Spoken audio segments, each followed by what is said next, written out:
কবর কোনো কারণে ভেঙে যাওয়াটা এটা অস্বাভাবিক কোনো বিষয় নয়, এবং এটা মৃত ব্যক্তি বা কবরস্থ লোকটির খারাপ হওয়ার কোনো লক্ষণও নয়। আমরা অনেকে মনে করি যে কবর ভেঙে যাচ্ছে মানে কবর তাকে রাখছে না বা কবর তাকে গ্রহণ করছে না, লোকটা খারাপ, সেজন্য। এই কথাগুলো একেবারেই অমূলক এবং ধারণাপ্রসূত কথা, এগুলোর কোনো ভিত্তি নেই। কবর ভেঙে যাওয়াটা মাটির কোনো কারণে হতে পারে, অন্য কোনো কারণে হতে পারে। অতএব কবর ভেঙে যাওয়া, কবরে পানি ওঠা, এরকম কোনো বিষয়ই আসলে মৃত ব্যক্তি বা কবরস্থ ব্যক্তির ভালো বা মন্দের কোনো বিষয়কে ইঙ্গিত করে না। বিধায় শুধুমাত্র কারো কবর ভাঙতে দেখে বা ভাঙা কবর দেখে বা কবরে পানি উঠেছে এটা দেখে ওই মৃত ব্যক্তি সম্পর্কে কুধারণা করলে সেটি গুনাহ হবে। কারণ একজন মানুষ সম্পর্কে খারাপ ধারণা করা এমনিতেই নিষেধ।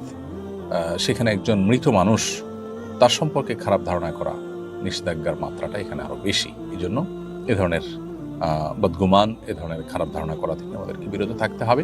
এবং মন গড়া কোনো বিশ্বাসী হওয়া, এটা কোনো ইমানদারের সাথে যায় না। ইমানদার কুসংস্কারের জন্য হতে পারে না, কুসংস্কারে বিশ্বাসী